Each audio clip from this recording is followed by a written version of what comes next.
Ang kwento ni Tomby. Ang kwentong ito ay hango sa totoong buhay. Mula ito sa isa nating tagapakinig. Karanasan. Ito ni Karim. Walang eksaktong taon. Probinsya ng Aklan. Hindi na maganda ang nangyayari, Karim. Sunod-sunod ang pagsugod ng mga aswang. Noong nakaraang linggo lang, nadali si Obed. Kahapon si Olivia at Olga. At ngayon naman, ikaw. Paano kung layon talaga ng mga pesteng yon na patayin ang buong pamilya natin? Wala akong nakikitang rason, kundi ang pagiging manggagamot mo. Diyan naman nagsimula ang lahat. Kung nakinig ka lang sa akin noon, hindi na sana tayo umabot ng ganito. Wika ng kapatid. Natawagin na lang natin sa pangalang Bulong. Isang biyasang manggagamot si Mang Karim. Nakakapagpagaling ito ng mga nalahian ng aswang. Noong una, wala namang naging problema. Ngunit habang tumatagal ay meron ng tumutugis na nilalang. Pati ang buong pamilya ay nalagay sa peligro. Kung ako ang sisisihin mo sa lahat ng nangyayari, o sige, hindi ako aangal. Pero sana naman, isipin mo na sa panggagamot kung ito tayo nabuhay. Simula pa man noong maliit pa tayong dalawa, ito na ang tumutubos sa atin sa gutom at uhaw. Kaya kahit ilang ulit mo mang sabihin hindi ako titigil, ito na ang buhay ko hanggang kamatayan. Isa ka talagang hangal. Paano na ang mga apo natin? Ang nag-iisa mong anak na may malubhang sakit.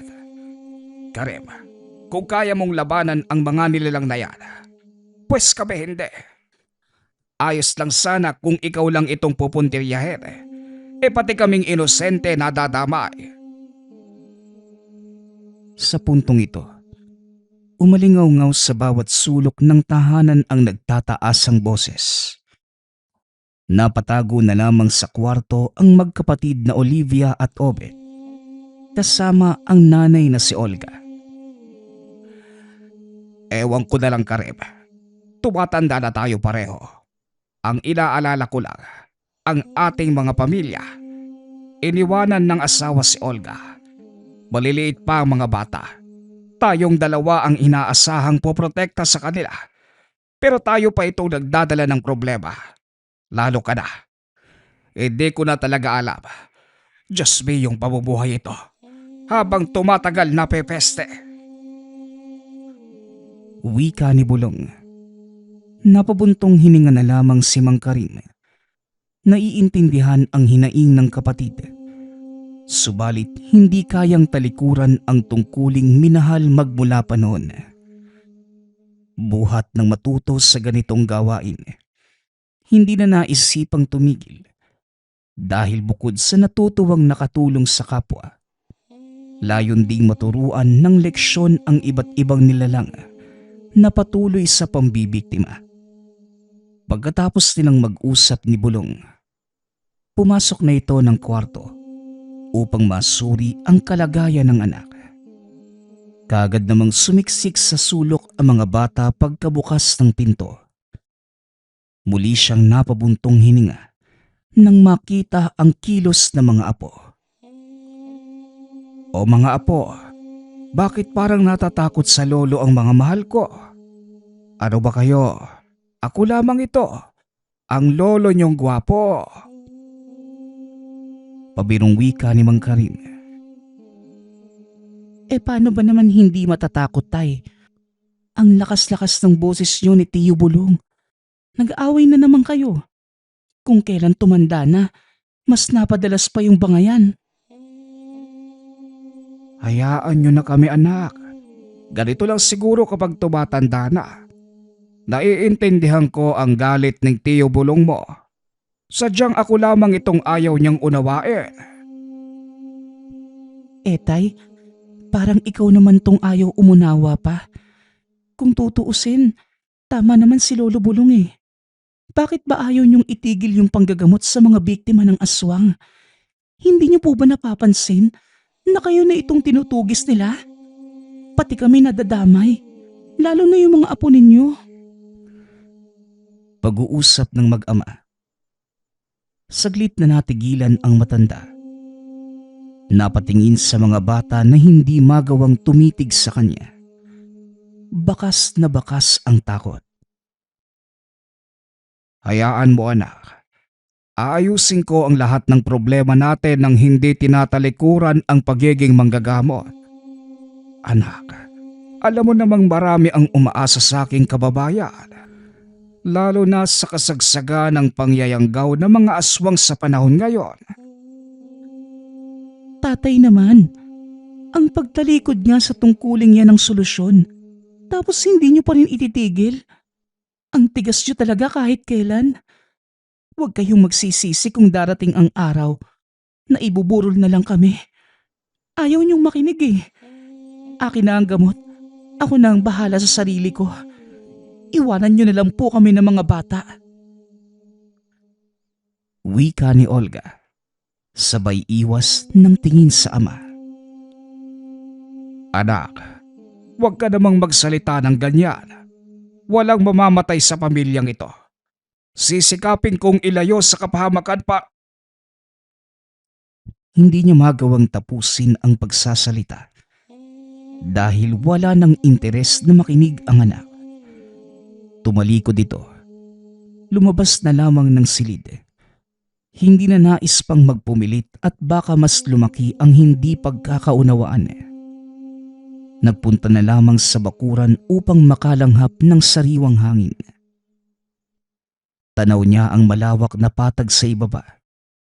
Inaaliw ang sarili sa mga kilos ng nakapastol na mga hayop. Ilang sandali pa, nabulabog ang pananahimik sa pagdating ng kapatid. Oh, may parating na pasyente. Gustong magpagamot sa'yo dahil nayagaw. Subukan mo lang talagang mangelam. Lalayasan ka na namin ng mga bata at ni Olga. Wika ni Bulong. Ngunit sa halip na makinig, sinalubong pa nito ang mga paparating na pasyente. Ano bang nangyari rito? Ilang araw na siyang nagkakaganito. Noong isang linggo pa po. Akala ko masama lang yung pakiramdam niya kaya palaging mainit yung ulo. Pero nang nagbabago na lang bigla ang ugali niya na parang hindi ko nakilala, nagsimula na ako magduda. Napapadalas yung paglabas niya sa gabi at palagi nagrereklamong nauuhaw.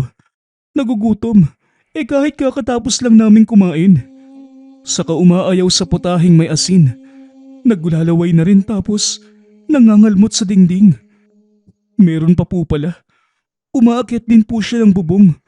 Nawawala sa sarili at bigla na lang kaming susunggaban. Wika ng ama ng pasyente.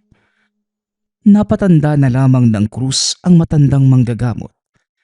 Pinapasok ng tahanan ang pasyente. Ngunit bago masimulan ang pagsusuri, hinila siya palabas ng kapatid. Abay, ang tigas yata talaga ng ulo mo ah. Kakasabi ko lang na huwag ka nang mangelam. Ano, gagamutin mo yan. Tapos anong mangyayari pagsapit ng gabi? May mapapagawing aswang para puntiryahin tayo. Ganon. Hindi ka ba nag-iisip patanda ka? Ikaw na mismo ang naghahatid sa amin sa kamatayan. Kuya, batid mo namang hindi ko kayang tumayo lang at walang gawin. Tapos may mga taong nangangailangan ng tulong. Binayayaan ako ng ganitong kakayahan. Kaya anong silbi kung isa sa walang bahala ko ang nanghihingi ng saklolo?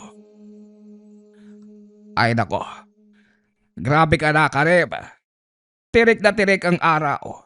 Gising na gising ka pero parang nananaginip pa rin. Huli na bago mo pa mamalayan. Nakaburol na kami ng anak at apo mo. Nabubwisit na ako sa iyo sa totoo lang. Bakit pa ba ako nagkaroon ng kapatid na kasing hina ng utot ng pangunawa? Kuya, magagawan ko rin ito ng paraan. Nakapag-orasyon na ako. May pangontra ang buong bahay kahit ang bakuran. Walang aswang na makakalapit sa atin simula ngayon. Hindi ko rin hahayaan na mapahamak kayo muli. Magtiwala ka lang sa akin. Wala na akong tiwala sa iyo simula nang simulan mo ang paggagamot na yan. Duda na ako may mangyayaring masama eh. Kung ano-anong elemento na lang ang nakakalaban mo. Noong una, tinugis tayo ng angka ng mga mambabarang. Pangalawa, ginambala tayo ng maligno. Tapos ngayon, itong lahi naman ng aswang. Karim, kung hindi ka pa titigil, ang susunod na pupuntahan mo ay puntod namin. Maghunos dili ka sa pagsabi ng masama sa pamilya natin, kuya. Mahirap na kung magdilang anghel ka. Bakit ba ganyan ka kung mag-isip? Alam ko ang aking ginagawa, kaya sana hayaan mo ko. Kaya kong resolbahin ito kagaya ng nangyari dati. Ay nako, puro ka lang salita. Sige, sabihin natin na kayanan mong kumalaban ng mga mambabarang at maligno noon. Pero ngayon, nakakasiguro ka bang kaya mo? Ibang nilalang na ang pinag-uusapan natin dito. Alam ko, pwede bang wag kang sumigaw? Pinagtitinginan na tayo ng mga tao. Kaunting hiya naman, kuya. Kung gusto mong makaligtas ang ating pamilya sa bantakan ng aswang, pues magtiwala ka sa akin. Yun lang. Matapos ay tumalikod na ito para harapin ang mga pasyente. May sinasabi pa ang kapatid, ngunit hindi na pinansin. Nang mga sumunod na sandali, naging abala na sa panggagamot. Malubha ang lagay ng lalaki, gawa ng meron itong sugat sa dibdib. Kaunti na lamang aabot na sa puso nito. Hindi niya namalaya na habang nakatuon ang pansin sa tungkulin. Dahan-dahan na itong nilayasan ng sariling pamilya. Huli na ng mamalayan. Sa pagsapit ng gabi, pinayagan niya ang pasyente na umuwi. Matapos ang ilang oras na gamutan at nakitaan ng mabuting resulta, pinabaunan na lamang ng karagdagang gamot at kinakailangan. Nang sandaling siya na lamang ang naiwan, hindi maiwasang sumama ang loob sa kapatid at anak. Bakit ba hindi maintindihan ng ibang tao ang ganitong gawain? Pati sariling pamilya ko, hindi magdadalawang isip na mang-iwan. Ganun lamang ba talaga? Ginawa ko naman ang aking makakaya para maging ligtas kayo. May pagkakataon na nakakalusot ang kalaban. Pero minabuti ko pa rin namang may saayos. Nakakasama kayo ng loob. Nakakatampo. Mabigat ang kalooban ng matanda. Hawak ang lumang litratong kuha nila noong nakalipas na mga taon. Kung kailan masayang nagsasalo-salo sa binyagan ng bunsong apo. Napabuntong hininga na lamang. Tulalang naupo sa may pintuan. Ngunit hindi nagtagal. May umalingasaw na amoy. Samyo ng aswang na ilang ulit na ring napansin magmula pa noong nakaraang buwan. Umaaligid sa kanila. Dali-dali siyang nagpunta ng kusina upang kumuha ng itak. Pagkatapos ay lumabas at hindi na pinigilan ang bugso ng damdamin. Sino ka? Anong pakay mo sa akin? Ikaw rin ba yung bumiktima sa aking pamilya? Anong dahilan mo para gawin yon? Sa pagkakaalam ko, kailanman ay hindi ako nagkasala sa kahit sino. Huwag ka nang magtago. Magpakita ka! Subalit tanging pag-angil lamang ang sumagot. Palipat-lipat ang pinagmumulang direksyon, kaya nalilito kung nasan talaga. Upang malaman, sinimulan niyang gamitin ang hawak na pangontra. Isinaboy ngunit wala pa ring lumilitaw na nilalang. Nawala ang ingay at amoy makalipas ang ilang sandali. Ngunit pagkapasok ng tahanan, merong bakas ng pangangalmot sa dingding at mga bintana. Nagtataka ito dahil hindi napansin ng kaluskos. Talagang sinusubukan niyo ang pasensya ko. Pues, sino ka ba talagang aswang ka? Kung may atraso man ako sa'yo, harapin mo ko. Hindi yung ganito na uumagahin ako kakaisip kung sino ka. Kung nandiyan ka pa sa malapitan, bumalik ka rito. Tayong dalawa dapat ang magtuos. Sa puntong ito, hindi na nakapagpigil. Desidido nang makilala ang nilalang na nanggugulo sa kanya. Magandang gabi, paring Karim. Ako ito si Carlos. May problema ba? May kalaban ba? Para kasing sasaba ka sa gera. Wika ni Mang Carlos habang nakatitig sa itak ni Mang Karim. Kumalma naman ang matanda. May problema lang pare. Huwag mo na akong pansinin. Sige na, dumaan ka na. Mag-iingat ka sa daan. Maiba pala tayo. Hindi ba sa'yo galing ang binatang lalaking nayanggaw ng aswang? Yung may kasamang 2 matanda at isang babae. Tagabayan sila. Dumaan ako roon kanina at nalamang patay na yung lalaki. Nagwala tapos nakatakas. Ang sabi pa, may nakasagupang aswang tapos ayon pinatay. Napatitig si Mang Karim sa kaibigan. Hindi makapaniwala sa nadinig. Ni ayaw paniwalaan dahil maayos na ang kalagayan ng pasyenteng yun kanina. Ilang araw na gamutan lamang ang kulang upang tuluyang mawala ang natitirang bahid ng sumpa ng aswang sa katawan. Sigurado ka ba pare? San banda ng bayan mo sila nakita? Malapit sa tindahan ni Aling Guling. Doon ko sila nakita. Ang naabutan ko, ang siksikan ng mga taong nakikiusyoso sa nangyari. May dumating nga na ambulansya.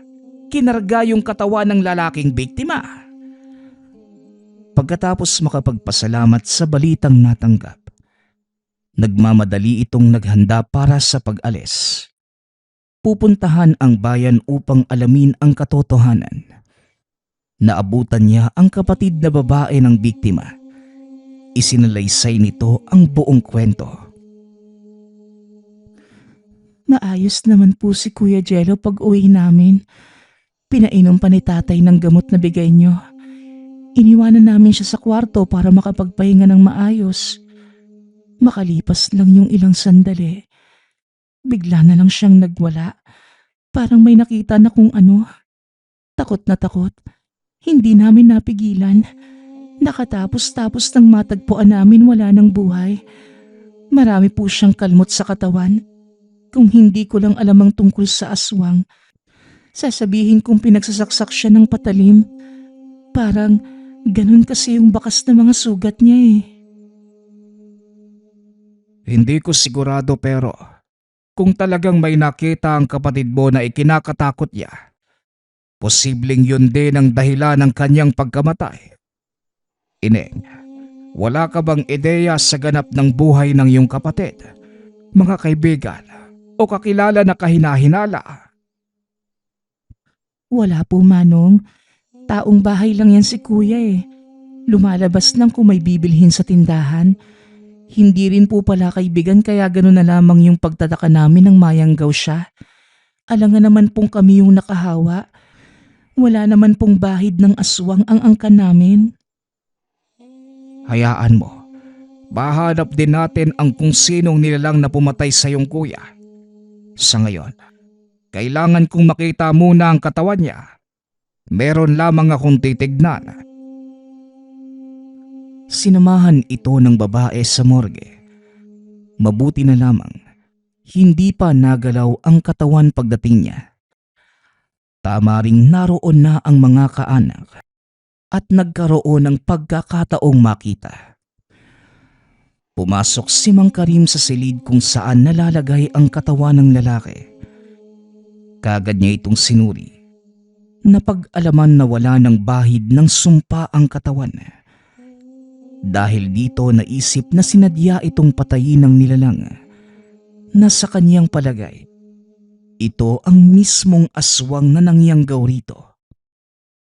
Umuwi ito ng tahanan at magdamag na iniisip ang nangyari.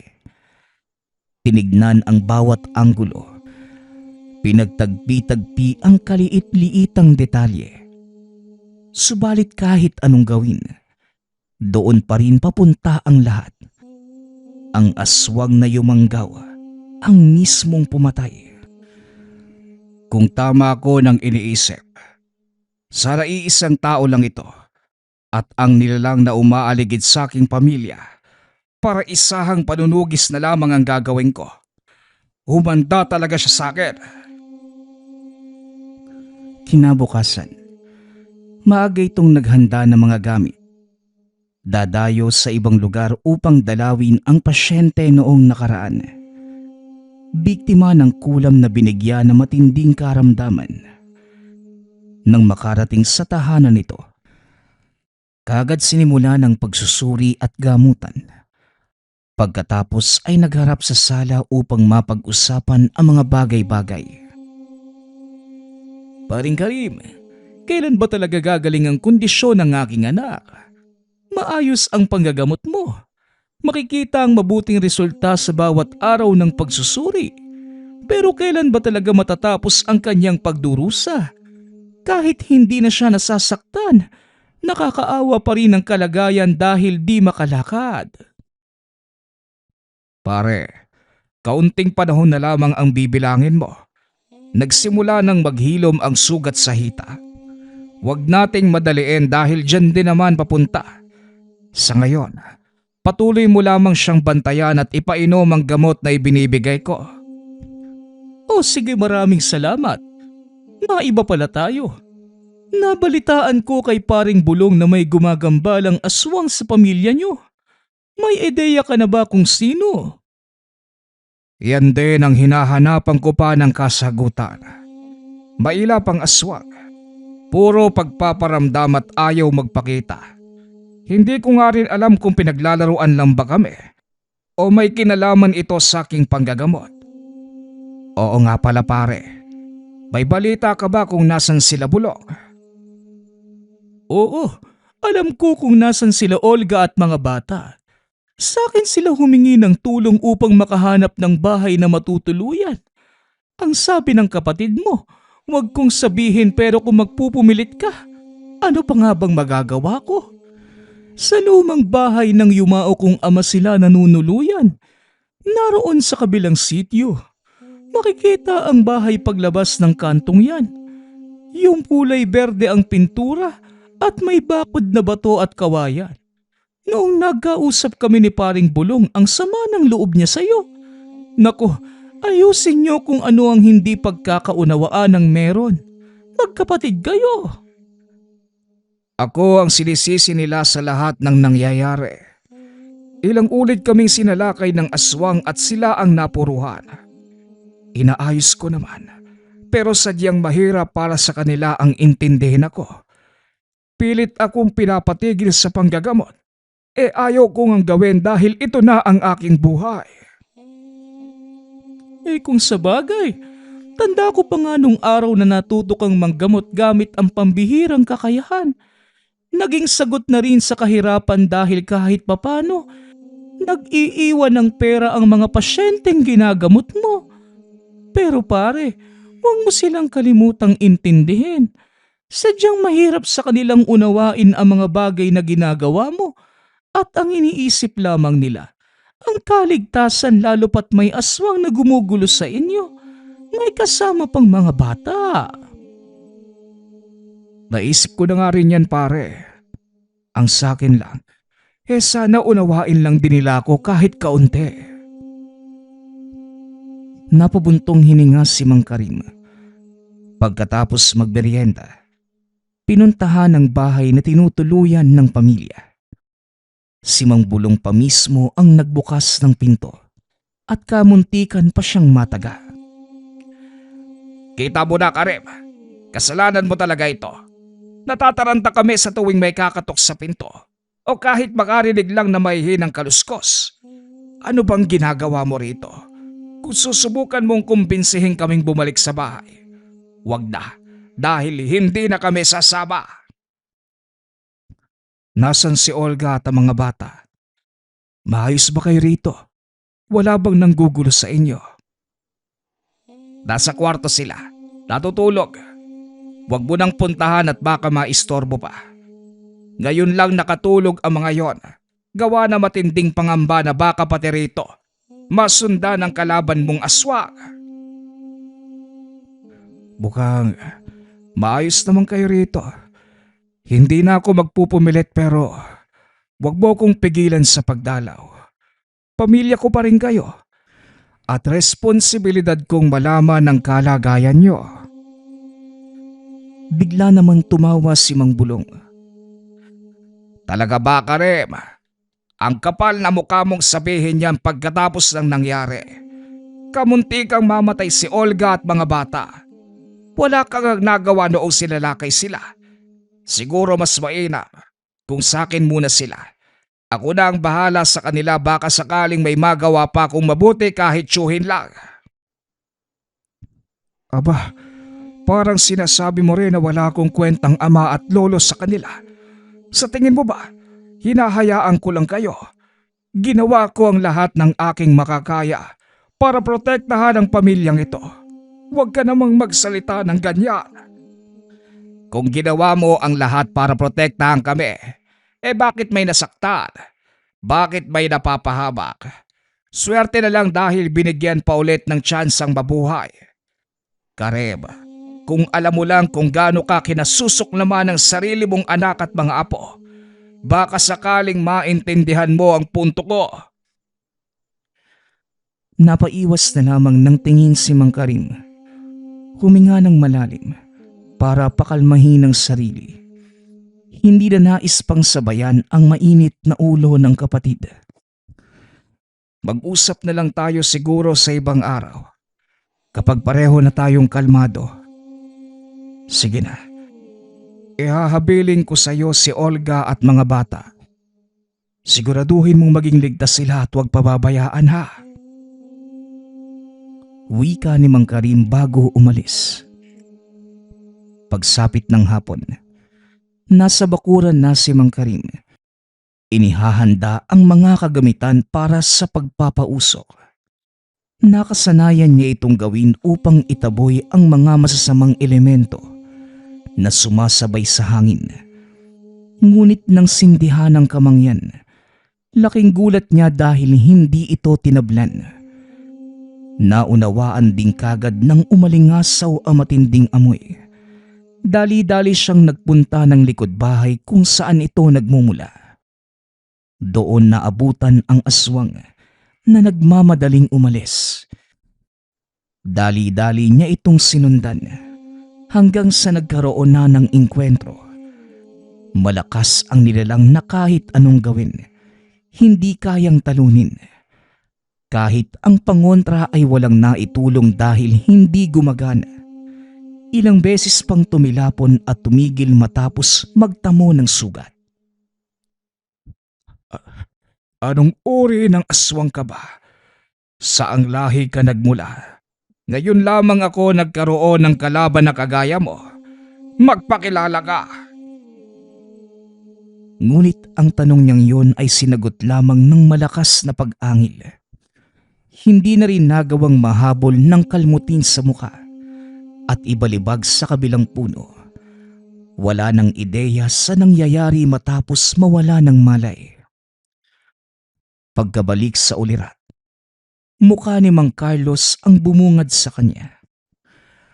Huwag ka munang bumangon pare. Malala ang sugat mo. Hindi ako marunong manggamot kaya pinahiran ko lang ng lana. Ginaya ko yung madalas mong ginagawa. Ano ba kasing nangyari sa'yo?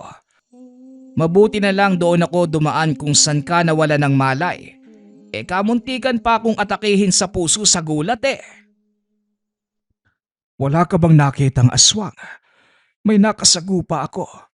Hindi ko na nahabol dahil napuruhan ako. Kakaiba ang lakas niya. hindi kaya ng aking mga pangontra. Wala naman ako nakitang nilalang, pero may nakasalubong akong lalaki. Pauwi ako galing sa pangangahoy. Wala siyang pang itaas na damit. Nakapaa tapos ang dungis-dungis. Taong grasa yata yon. Isang beses ko lang din nakita. Ano pa ang napansin mo, Carlos? Ang amoy niya, paano mo mailalarawan? Oo nga. Yon ang una kong napansin bago ko makasalubong yung tao. Sobrang sama ng amoy na halos hindi na ako makahinga. Akala ko nga may patay na hayop sa malapit. Pare, kagaya ng palaging sinasabi mo sa akin tungkol sa amoy ng aswang, ganon yung sa kanya. Hindi may pagkakailang aswang ngayon. Diyos ko, mabuti na lang talaga hindi ako biniktima. Napangiti si Mang Karim. Alam niya na maaari nang makilala ang aswang na umaaligid sa tahanan. Kung sakaling makasalubong muli ni Mang Carlos, madaling matutugis. Sa ngayon inaasikaso na muna ang sariling napuruhan sa naganap na sagupaan. Hindi gaanong malalim ngunit malala ang hapdi at kirot. Sinamahan muna ito ni Mang Carlos. Matandang binata na ito at mag-isa sa buhay. Matalik na kaibigan at kapatid na ang tuningan, kaya nanatili sa kanyang tabi hanggang sa bumuti ang lagay. Ilang araw ang lumipas, nakakagalaw na itong muli. Mabilis ang epekto ng gamot kaya napapadali ang paggaling.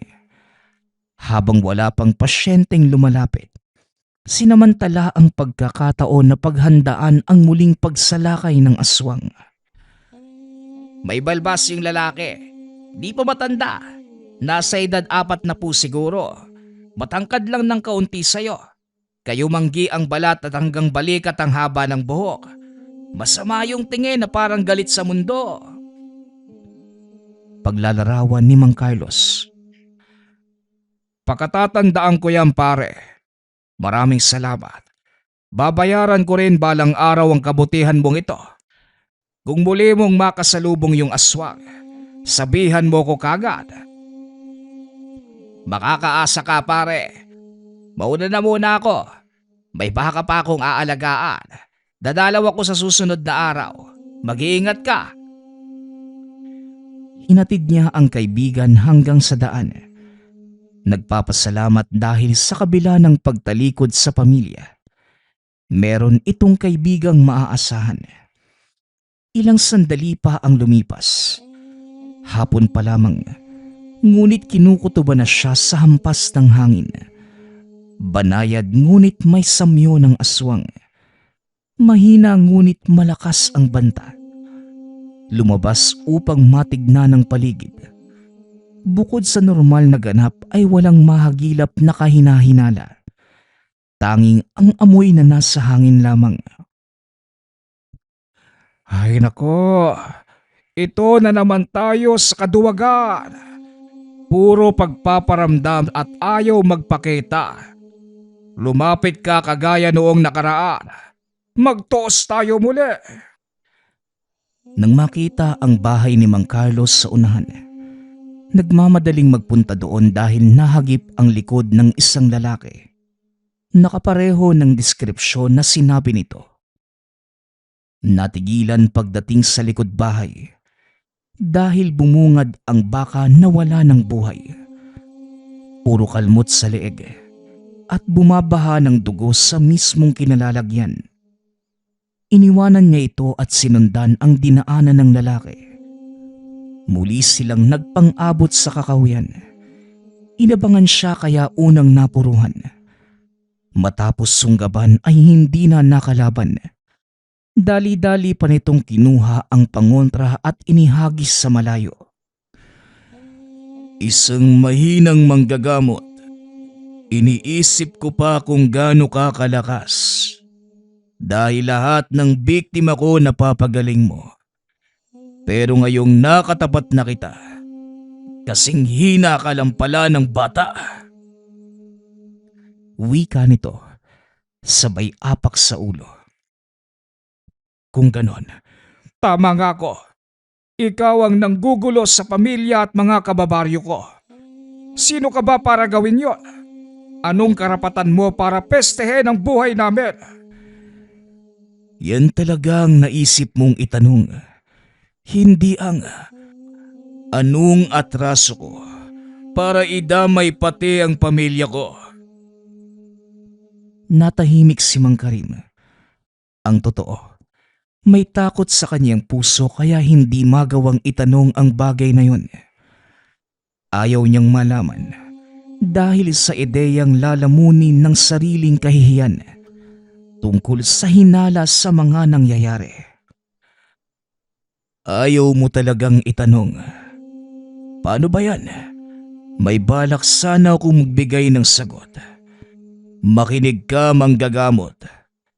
Alam kong napapaisip ka kung bakit ginugulo ng aswang ang pamilya mo. Dahil yan sa iyong pangingialam. Naghahanap ako ng paraan para dumami ang lahi ng aking angkan.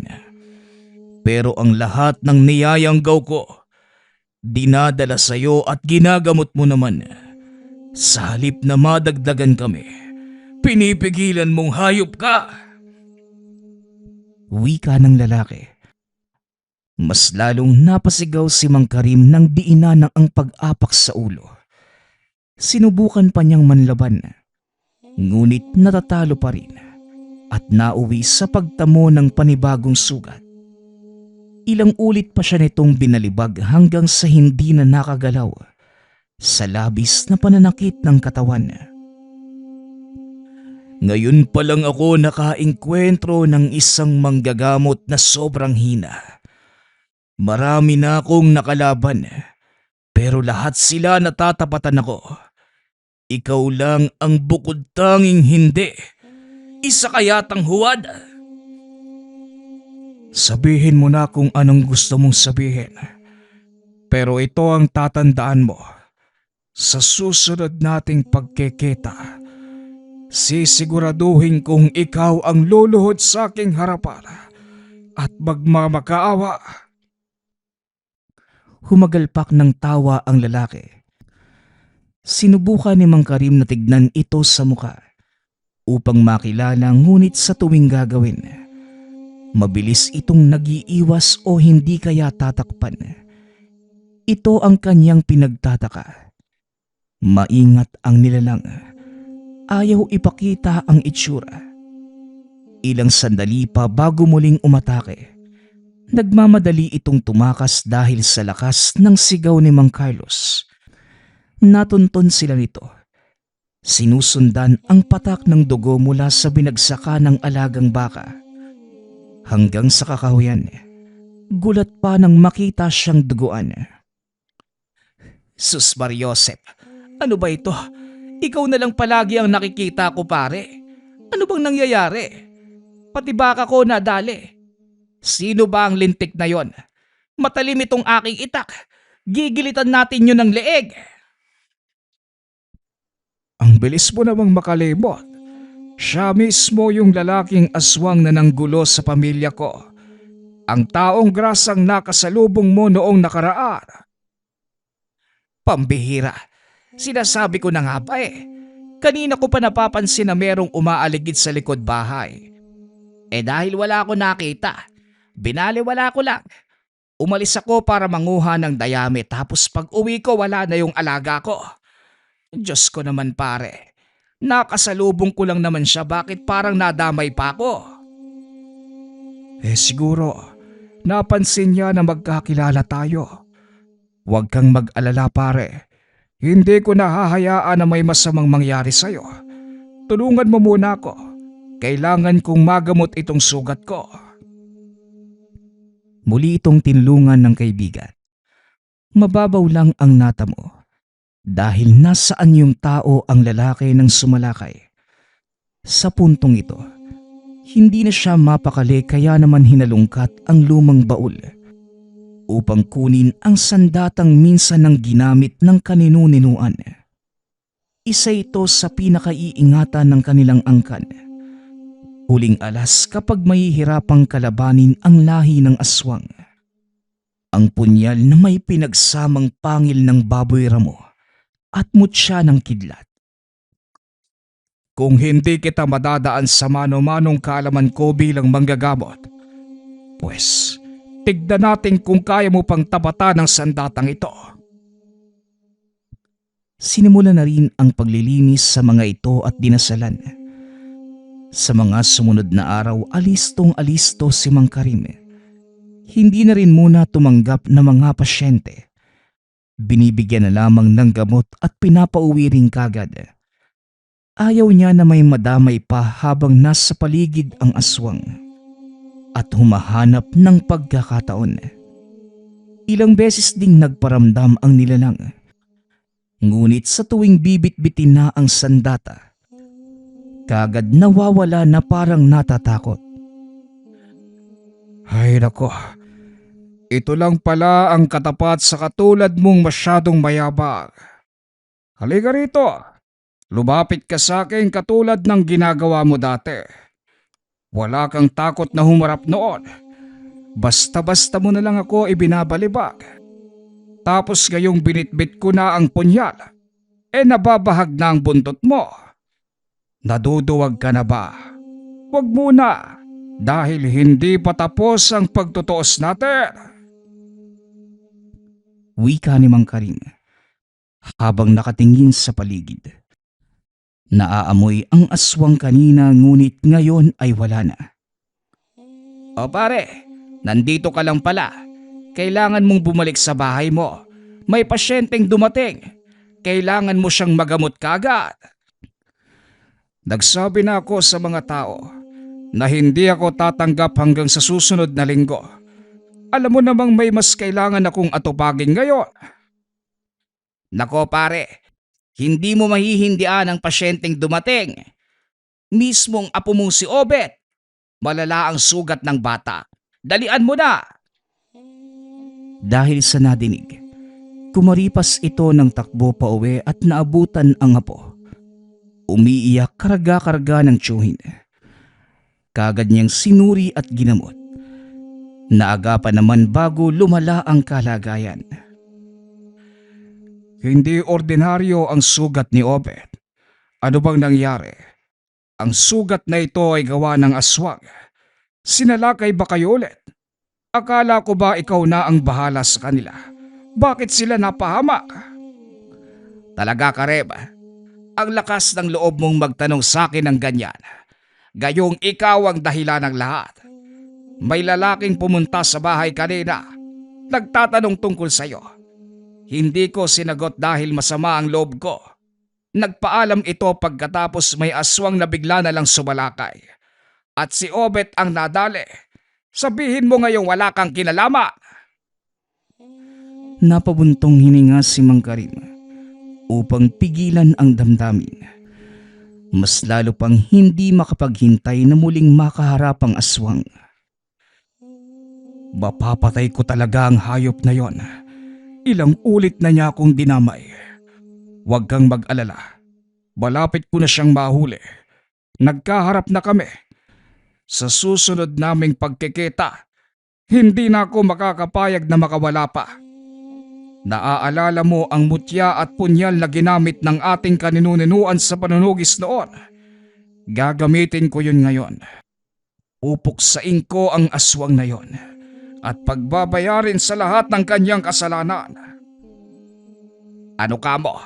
Nakainkwentro mo na yung aswang at hinayaan mo lang makawala. Ang hina mo siguro kumpara sa aswang na yon. Naturingan ka pang manggagamot pero hindi kayang talunin ng nilalang. Siguraduhin mo lang talaga na mapapatay ang aswang. Dahil kung hindi, magkalimutan na tayong magkapatid. Aba, ang baba ng tingin mo sa akin kuya. Pero sige, hahayaan kita. Ano bang magagawa ko kung yan ang sa tingin mo? Isa lamang ang maipapangako ko. Papatayin ko ang aswang at pagbabayarin sa lahat ng ginawa niyang pambibiktima sa pamilya natin. Patunayan mo. Ayoko ng puro salita dahil yung mga salitang yan ang nagpapabagal sa kilos mo. at siya ring mas naglalagay sa amin sa alanganin. Hindi na sila nagsagutan nang dumating si Olga kasama ang bunsong anak. Nahuli dahil wala na sa bahay na mga sandaling umatake ang aswang. Sa kapitbahay na lamang nalaman at katulad ni Mang Bulong, siya din ang sinisi. Hindi na sumagot upang hindi humaba ang usapan. Muling nagsama sa iisang bubong. Ngunit masyadong malayo ang agwat. Tila itinuring na siyang ibang tao ng pamilya. Inintindi na lamang niya ang mga ito. Nang pumatak ang hating gabi, bumangon si Mang Karim nang mapansing may tao sa labas. Pagsilip, bumungad ang isang anino na sinunda ng pag-angil at pag-alingasaw na matinding amoy. Dali-dali itong lumabas at pinuntahan ang kinalalagyan. Matapang na ang aswang. Hindi na umurong. Kahit bitbit pa ang punyal at tangan na mutya. Sumunggab ang halimaw. Kagad itong nakabawi at walang tigil na pinagsasaksak. Napatay ito ngunit hindi niya kinatuwa. Teka, hindi ito ang aswang na dapat kong patayan. Nagkataon lang ba? O sinadya ng nilalang na yon ang pagdadala sa isang to? Alam sigurong wala siyang laban sa aking sandata, kaya nag-utos na lamang ng iba para sumalakay. Sa una ka lang palang magaling, aswang ka. Makalipas ang ilang oras, matapos mailigpit ang nilalang, bumalik ito ng tahanan. Naabutan ang tagpong nagsisiksikan sa isang sulok si Olga at ang dalawang bata. Samantalang nakaharang naman sa bintana si Mang Bulong, may bitbit na itak at sugatan ng balikat. Saan ka ba nagpupunta? Sa tuwing napapahamak kami palagi kang wala. Hindi makasaklolo. Ito ba ang sinasabi mong paraang ginawa para protektahan kami? E palagi kang naiisahan ng kalaban mo. Dali-daling lumabas si Mang Karim. Hinanap ang aswang. Ngunit wala itong naabutan maliban sa natitirang amoy. Dito lamang napagtanto na habang inaatupag ang ibang aswang, sinamantala ng tunay na kalaban ang pagkakataon para puntiryahin ang kanyang pamilya. Bahinarang akong aswang sa labas. Hindi ko naman inaasahan na ganito ang mangyayari. Halika, gamutin mo na yung sugat mo bago pa lumala. Hindi na. Mamamatay kung mamamatay. Wala kang kwenta. Tignan mo si Olga at ang mga bata. Wala na silang tiwala sa'yo. Ikaw ang ama at lolo, pero hindi mo mapanindigan. Wika ni Bulong sabay talikod. Sumunod naman si Olga at dinala ang mga bata. Ano? Ganito na naman. Iiwanan niyo ko ulit. Hindi ba pwedeng manatili na lamang at lunasin natin ito ng sabay? Wala na ba talaga kayong tiwala sa akin? Olga, anak! Ngunit kahit anong gawin niya, hindi siya nilingon. Sinundan na lamang at hinatid hanggang sa makarating sa kabilang sitio. Bumalik sa bahay na hiniram kay Mang Obing. Pinagsarahan pa siya ng pinto. Baka nilaso ni Bulong ang isipan ng anak mo. Alam naman natin ang ugali ng kapatid mong yan. Hindi nag-iisip at mas gusto ka pang sirain. Hindi ko alam, pare. Sa palagay ko, baka tuwiran ang bawat kilos ni Bulong. Sa kabilang banda naman tama siya. Hindi ko napanindigan ng maayos ang aking papel sa pamilya. Lalo na kay Olga at sa mga bata. Ilang ulit na silang nalagay sa alanganin dahil sa akin. Bakit ba kasi nandadamay pa yung aswang na yon? Gayong ako lang naman ang may atraso sa kanya. Taba, pare, wag mo sanang mamasamain ang aking pangingialam. Naiintriga ako sa nangyayari, kaya nagpunta ako sa Karatig Bayan para magtanong-tanong sa kakilalang manunugis. Kilala nito ang lalaking aswang at ang sabi niya, ito ang huling lahi ng kanilang angkan, kaya naghahanap ng paraan para magparami.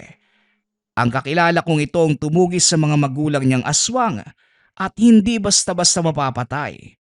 Kung kailangan mo ng tulong, handa siyang sumaklolo. Ang aswang ay pinangalanan niyang Rene. Dito napagtanto ni Mang Karim ang sinabi ng aswang tungkol sa pangyayanggaw. Nauunawaan na niya ito. Mabuti ang ginawa mo, pare. Maraming salamat. Malaking tulong sa akin ito. Salamat din sa kakilala mo. Pero hindi na muna ako hihingi ng tulong. Labang ko ito. Kaya nararapat lang na ako ang haharap sa aswang. Ako mismo ang papatay sa kanya. Pinaghandaan niya ang kanilang muling pagkikita. Lumipas ang mga araw. Wala pang pagpaparamdam ng aswang. Ilang ulit na rin itong dumalaw sa kabilang sityo upang alamin ang kalagayan ng pamilya. Sa kabutihang palad, hindi umaatake doon ang nilalang. Labis siyang nagtataka na sanay na halos araw-araw kong manggulo. Hinabaan niya ang pasensya habang naghihintay. Alisto at sinantabi ang antok para lamang matapatan kagad kung sakaling sumugod na. Hindi nagtagal. Nagpakita rin ito sa anyong aswang. Mabuti naman at naisipan mo nang humarap sa akin. Hindi mo na ako mauuto pa. Nagpapadala ka pa ng huwad para lamang ilingat ang aking atensyon. Kung inaakala mong wala kong ideya kung sino ka, nagkakamali ka. Ikaw si Rene, ang huling lahi ng inyong angkan. Nangyayanggaw para magparami. Naiintindihan ko na ang pinakadahilan ng panggugulo mo sa aking pamilya at handa kong singiling ka sa lahat. Inilabas ni Mang Karim ang punyal. Ipinakita rin ang nakasabit na mutya sa leeg. Napansin niya ang pagtakip nito ng mata. Teka lang, hindi ko pa nga ginagamit napapatakip ka na. Malakas ba ang bisa at naapektuhan ka? Wika ni Mang Karim sabay atake. Sa gitna ng pagpapalitan ng lakas, lumamang ang manggagamot. Paulit-ulit na tumatama ang punyal samantalang walang epekto ang pangangalmot nito dahil sa proteksyon ng mutya. Hindi nagtagal.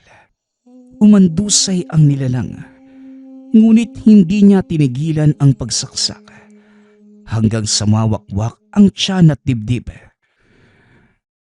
Ano? Mabilis ka lang naman palang puksain.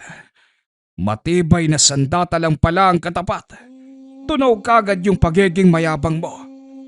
Kung alam ko lang na hindi aabutin ng ilang sandali ang pagpatay sa'yo. Sana noong ikalawang beses nating pagharap, ginamit ko na itong punyal. Hindi bali na. Ang mahalaga tapos ka na ngayon. Nakahinga ito ng maayos dahil sa wakas, napatay na ang aswang na walang tigil sa panggugulo. Nang tangkang babalutin ng kumot para sunugin, 2 pulis ang dumating. Nakatago naman siya bago makita. Sinundan nito ang bahid ng dugo sa mga halaman. Kilala niya ang isa. Anak ni Mang Ubing. Halatang pauwi galing sa trabaho. Hindi siya lumabas. Nagmamadaling umalis dahil batid na hindi paniniwalaan kahit sabihin pa ang totoo. Lalo pat nakabalik sa anyong tao bago natuluyan. Naku naman, kung kailan malapit na, saka may darating. Hindi na lalayong mabubuhay ulit ang aswang na yon. Mapapatay ko na sana, nawala pa. Hindi mapigilang ilabas ang inis. Doble ang kaba dahil makalipas ang ilang sandali. Nagsidatingan ang iba pang pulis para mag-imbestiga. Subalit hindi na pinansin. Nagmamadaling sinunda ng ambulansya. Nang nasa morgue na ito, hindi nito natagpuan ang katawan. Hinanap niya ang nakatakas na aswang. Sinundan ang bakas ng amoy. Nakarating sa kung saan-saan. Hindi ito tumigil hanggang sa natagpuan itong nakasandal sa isang puno. Nanghihina at iniinda ang sugat. Sa wakas, magkaharap tayo na direkta kang natitignan sa muka. Bakit mo pala tinatakpan dati? Takot kang makilala ano? Rene, kilalang kilala kita. Wala ka bang ihahabili na salita bago kita patayin at ibalik sa morgue? Bago sunugin ang katawan mo. Tumayo ito at umatake. Ngunit dahil sa kakulangan ng lakas ay natumba lang rin. Sinubukan pa muling manlaban subalit wala nang nagawa pa. Hindi na pinatagal ang sitwasyon. Pinagsasaksak at nang maisip ang ginawa nito sa pamilya. Ginilita ng leeg. Paulit-ulit na itinarak ang punyal sa muka. Hindi na halos makilala pagkatapos. Nang tuluyang mawala ng hininga, binuhusan ng pangontra, inrasyonan at saka sinunog. Masyado nang malayo sa kabahayan ng kinalalagyan kaya kampante na walang nakakaalam ng ginawa hanggang sa matagumpay na nagawang abo ang katawan. Humukay ito ng lupa sa malapit at doon ibinaon. Matapos yon, bumalik ito sa tahanan. Malaki ang pagkakangiti dahil sa hinaba-haba ng panahong pamomroblema sa aswang. Nagawa ring solusyonan. Makalipas ang ilang araw, bumalik siya sa tinutuluyang bahay ng kapatid at anak. Masama pa rin ang loob ng mga ito sa kanya, ni hindi magawang kausapin, ngunit hindi sinukuan. Anak, Bulong, pwede na kayong bumalik sa bahay. Maayos na ang lahat. Wala nang gagambalang aswang sa atin. Ay nako, yan ka na naman sa salita mo, Karim. Kung gusto mo sa bahay na yon, doon ka. Huwag mo na kaming guluhin. Maayos ang pamumuhay namin dito.